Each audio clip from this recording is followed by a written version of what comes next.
साथियों, हिंदुस्तान और पाकिस्तान के बीच जंग का माहौल शुरू हो गया है।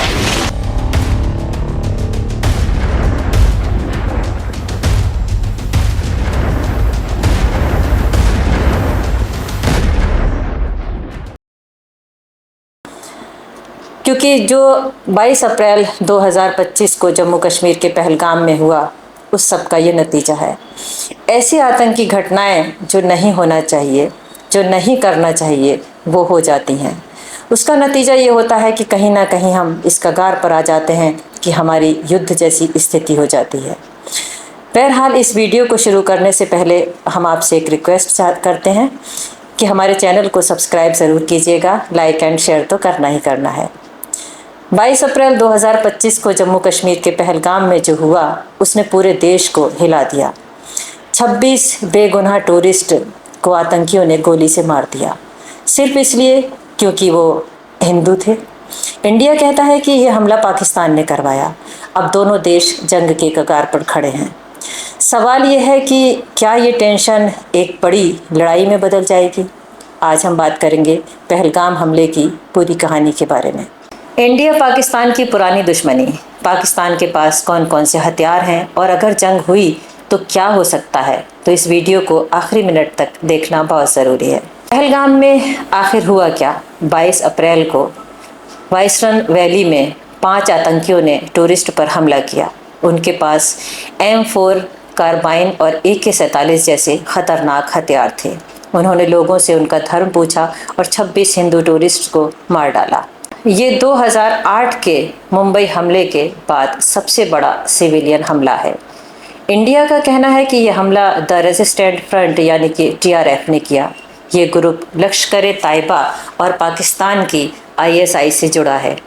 TRF ने पहले हमले की जिम्मेदारी ली, लेकिन बाद में इनकार कर दिया। इंडिया ने सीधे पाकिस्तान पर इल्ज़ाम लगाया और कहा कि ये ISI की साजिश थी। दोस्तों, सोचो, लोग छुट्टियां मनाने गए थे और उनकी ज़िंदगी ख़त्म हो गई। ये सिर्फ एक हमला नहीं, बल्कि दोनों देशों के बीच की टेंशन को और भड़काने की कोशिश थी। इंडिया ने गुस्से में बड़े कदम उठाए। सबसे बड़ा कदम इंडस वाटर ट्रीटी को सस्पेंड कर दिया। ये समझौता पाकिस्तान को पानी देता है और इसे रोकना मतलब पाकिस्तान की लाइफलाइन पर चोट। इसके अलावा वाघा अटारी बॉर्डर बंद, पाकिस्तान वीज़ा रद्द और उनके डिप्लोमेट्स को देश से निकाल दिया। PM मोदी ने कहा कि आतंकियों को पाताल तक ढूंढ कर सज़ा देंगे। पाकिस्तान ने क्या किया? उन्होंने इंडिया के इल्ज़ामों को झूठा प्रोपेगेंडा बताया, ट्रेड रोक दिया, इंडियन फ़्लाइट्स के लिए एयर स्पेस बंद कर दिया और दावा किया कि इंडिया 24 से 36 घंटों में हमला कर सकता है। कुछ खबरें कहती हैं कि पाकिस्तान ने अपनी फ़ौज को LOC पर और तैनात किया है। दोस्तों, ये सारी चीज़ें बताती हैं कि दोनों देश बिल्कुल पीछे हटने के मूड में नहीं हैं। लेकिन ये टेंशन कोई नई नहीं है। इंडिया और पाकिस्तान की दुश्मनी 1947 के बंटवारे से शुरू हुई, जब जम्मू कश्मीर को लेकर झगड़ा हुआ। तब से दोनों देश 3 बड़ी जंगें लड़ चुके हैं। पहली जंग 1947-48 में हुई, जब कश्मीर को लेकर लड़ाई हुई और LOC बना। दूसरी जंग 1965 में हुई, जब पाकिस्तान ने ऑपरेशन जिब्राल्टर शुरू किया, लेकिन इंडिया ने उसे रोक दिया। तीसरी जंग 1971 में हुई, जिसमें बांग्लादेश बना और पाकिस्तान को हार मिली। लेकिन 1998 में सब कुछ बदल गया। दोनों देशों ने न्यूक्लियर टेस्ट किया। अब हर छोटा मोटा झगड़ा न्यूक्लियर जंग का खतरा बन सकता है। पहलगाम हमला हमें कुछ पुरानी घटनाओं की याद दिलाता है, जैसे 1999 की कारगिल जंग, जब पाकिस्तान फ़ौज ने LOC पार करके कब्ज़ा करने की कोशिश की। इंडिया ने जवाब दिया और पाकिस्तान को पीछे हटना पड़ा। या फिर 2019 का पुलवामा हमला, जब 40 CRPF जवान शहीद हुए और इंडिया ने बालाकोट में जैश-ए-मोहम्मद के कैंप पर स्ट्राइक की। पाकिस्तान ने भी जवाबी कार्रवाई की, लेकिन इंटरनेशनल प्रेशर की वजह से टेंशन कम हुई। सवाल ये है, क्या इस बार भी टेंशन कम होगी? यह बात जंग तक जाएगी। इससे पहले चलो देखते हैं कि अगर जंग हुई तो पाकिस्तान के पास कौन कौन से हथियार हैं। पाकिस्तान की सेना दुनिया की 6ठी सबसे बड़ी सेना है। उनके पास कई तरह के हथियार हैं। पहली बात टैंकों की। पाकिस्तान के पास अल खालिद और अल जर्रार टैंक हैं जो लोकल बनाए गए हैं। अल खालिद को चीन के साथ मिलकर बनाया गया और ये काफ़ी एडवांस्ड हैं। इसके अलावा 320 T-80 UD टैंक हैं जो यूक्रेन से आए थे, अब उन्हें रूस के साथ अपग्रेड किया जा रहा है। कुल मिलाकर 2400 से ज़्यादा टैंक हैं। अगर मिसाइल की बात करें तो पाकिस्तान की मिसाइल ताकत उसकी रक्षा का सबसे बड़ा हिस्सा है। शाहीन 3 मिसाइल सबसे ख़तरनाक है।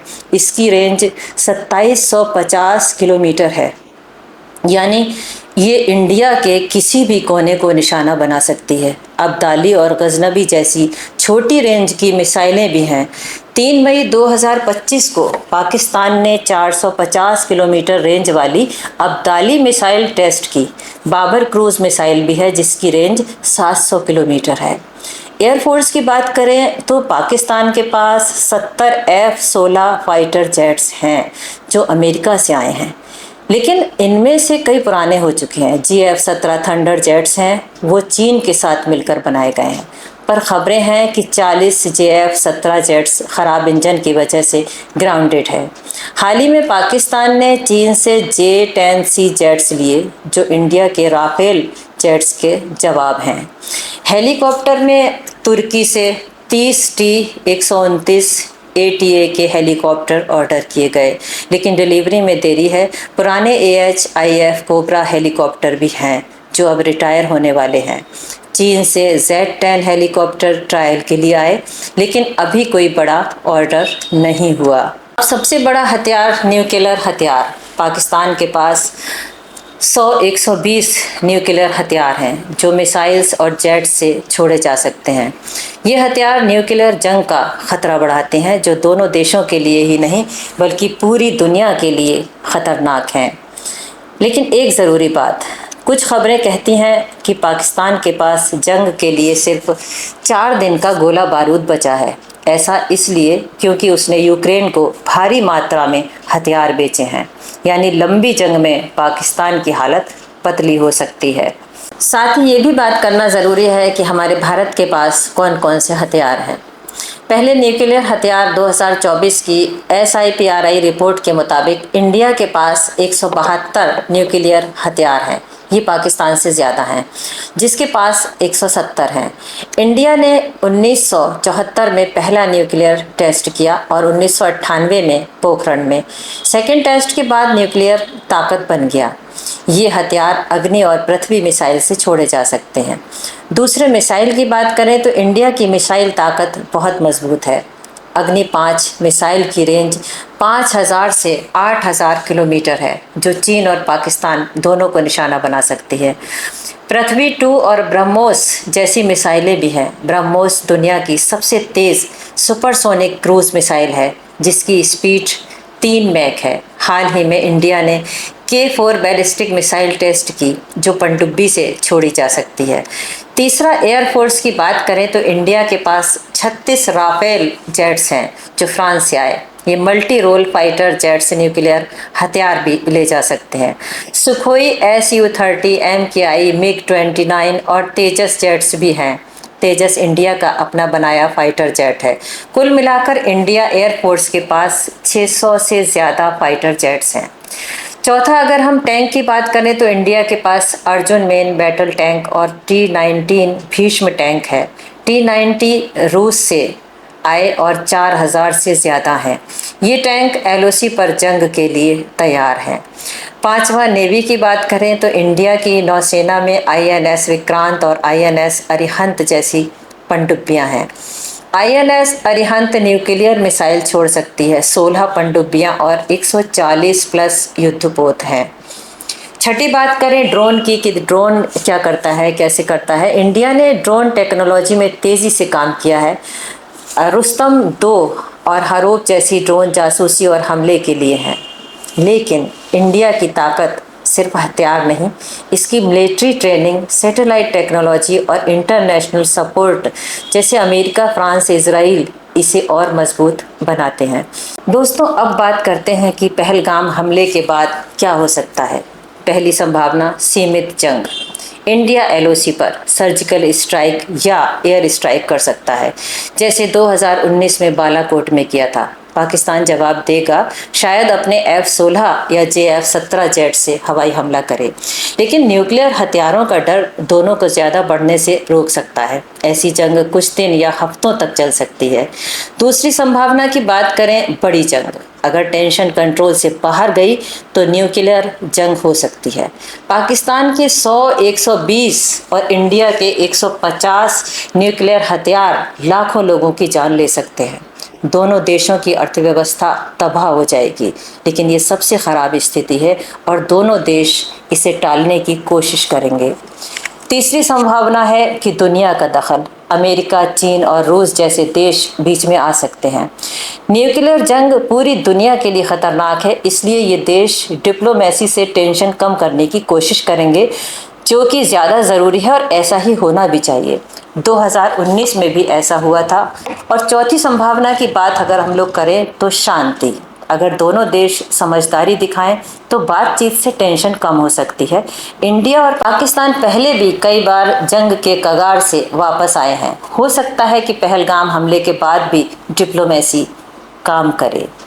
लेकिन दोस्तों, जंग का असर सिर्फ फौज पर नहीं होता, आम लोगों पर भी पड़ेगा। कश्मीर में हालात और ख़राब होंगे। वहाँ के लोग पहले से मुश्किल में हैं। इंडिया की जीडीपी ग्रोथ रुक सकती है और पाकिस्तान, जो पहले से आर्थिक तंगी में है, पूरी तरह से टूट सकता है। जंग से कोई नहीं जीतता, हारता सिर्फ इंसान ही है। तो क्या करना चाहिए? सबसे ज़रूरी है कि दोनों देश बातचीत करें। पहलगाम हमले ने टेंशन बढ़ा दी, लेकिन इसका जवाब जंग नहीं है, डिप्लोमेसी होना चाहिए। दुनिया के बड़े देशों को भी चाहिए कि वो दोनों को शांति की टेबल पर लाएं। दोस्तों, पहलगाम हमला हमें याद दिलाता है कि इंडिया पाकिस्तान की दुश्मनी कितनी पुरानी और ख़तरनाक है। न्यूक्लियर हथियार इसे और ख़तरनाक बनाते हैं, लेकिन इतिहास बताता है कि समझदारी से जंग टाली जा सकती है। हम सब शांति चाहते हैं। उम्मीद है कि दोनों देश बातचीत से रास्ता निकालेंगे। आप क्या सोचते हैं? क्या ये टेंशन जंग में बदलेगी या शांति का रास्ता खुलेगा? अपनी राय कमेंट्स में ज़रूर बताइएगा। अगर वीडियो पसंद आया तो लाइक करना, शेयर करना और चैनल को सब्सक्राइब करना। बेल आइकन दबाना है ताकि हर नई वीडियो की खबर मिलती रहे। मिलते हैं अगले वीडियो में। आज बस इतना ही।